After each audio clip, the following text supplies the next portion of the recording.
paano po yung mga bagay na tinaglay po niya nung siya'y nabubuhay pa, halimbawa, yun ngang karunungan, sapagkat isa nga po yun sa nagiging batayan po ng tao para tawagin ng isang tao na mahalagang tao. Paano po yung karunungan tinaglay niya noon? Ganito ng ating mababasa sa pahayag po ni Apostol Pablo, mga kaibigan.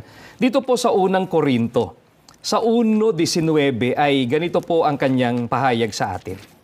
Sapagkat nasusulat, iwawalat ko ang karunungan ng marurunong at isasawala ko ang kabaitan ng mababait.